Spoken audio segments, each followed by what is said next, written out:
এই ভিডিওতে আমি পেজ নাম্বার B31 এর বুলিয়ান অ্যালজেব্রা ব্যাখ্যা করব। আবার খেয়াল করো B31। এর আগের ভিডিওতে আমি 4:1 মাল্টিপ্লেক্সারের ব্লক ডায়াগ্রামটাকে বুঝিয়েছিলাম তোমাদের বা ব্যাখ্যা করেছিলাম।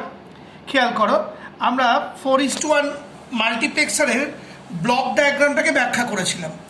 এবার সেইটার সম্বন্ধেই এখানে আমি একটু আলোচনা করব। তলায় চলে এসো।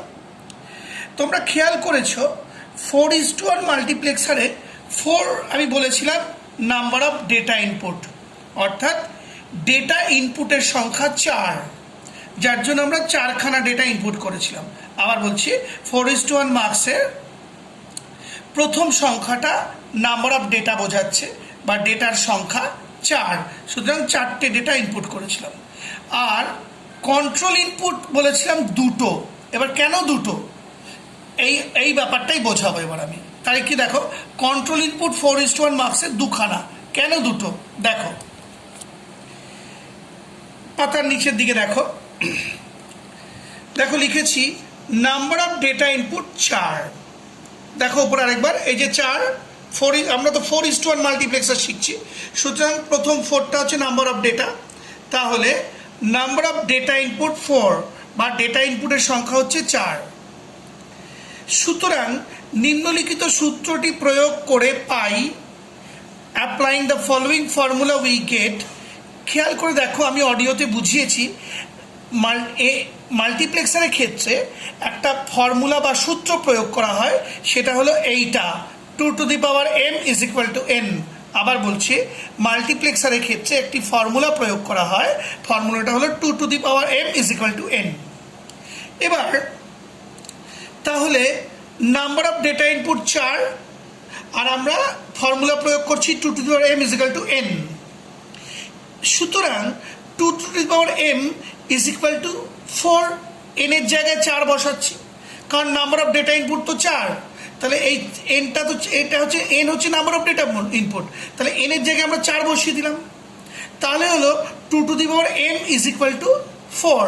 দেখো লিখে দিয়েছি n এর মান 4 বসিয়ে, বা অ্যাসাইনিং 4 to n। তাহলে এবার কি দাঁড়াচ্ছে, অর সমীকরণটা এরকম দাঁড়ালো, 2m = 2 4কে যদি আমরা ভাঙি তাহলে হচ্ছে 2² বা 2²। সুতরাং আরেকবার দেখে নাও, 2m = 4, তাহলে 2m = 4টাকে ভাঙছি, তাহলে 2² মানে 2²। তাহলে দেখো, তাহলে m = 2, এই যে এই m = 2। এই m মানে কিন্তু নাম্বার অফ কন্ট্রোল লাইনস বা সিলেক্ট ইনপুট। আবার বলছি, এই এমটাই কিন্তু কন্ট্রোল লাইনের সংখ্যা বা সিলেক্ট ইনপুটের সংখ্যা। তাহলে এম এর মান কত বেরোলো, 2।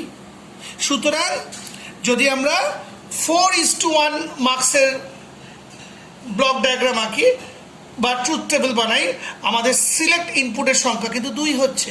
যেহেতু অঙ্ক করে দেখো আমাদের বেরোলো m = 2।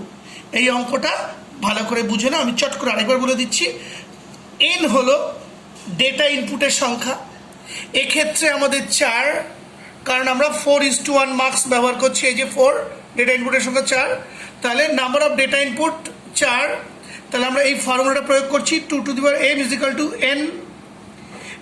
সুতরাং 2m = n এর জায়গায় 4 বসালাম, আর 2m = 2², 4কে ভেঙে নিলাম, 2² মানে 4।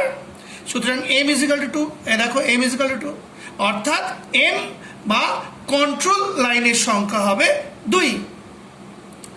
সুতরাং উপরের ব্লক ডায়াগ্রামে n এর মান, অর্থাৎ ডেটা ইনপুটের মান 4, m, এই যে m এর মান, 1 মিনিট, m এর মান অর্থাৎ কন্ট্রোল ইনপুট বা সিলেক্ট ইনপুটের মান 2 এবং আউটপুট লাইনের সংখ্যা 1 ধরা হয়েছে।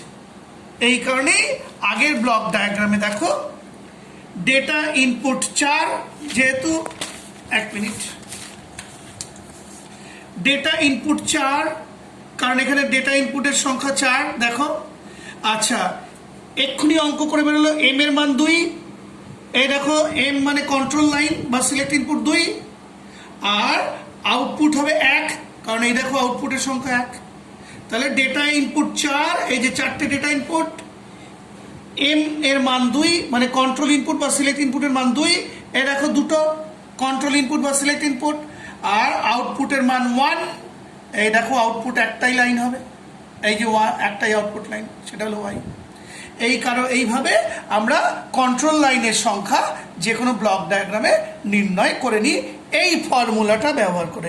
2m = n, যেখানে m হলো কন্ট্রোল লাইনের সংখ্যা বা সিলেক্ট ইনপুটের সংখ্যা, আর n হলো ডেটা ইনপুটের সংখ্যা।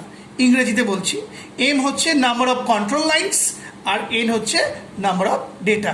আর এই ফর্মুলা ব্যবহার করে আমরা কন্ট্রোল লাইন বা সিলেক্ট ইনপুটের মান নির্ণয় করে নিই, করে সেই অনুযায়ী ব্লক ডায়াগ্রাম আঁকি বা ট্রুথ টেবিল তৈরি করি।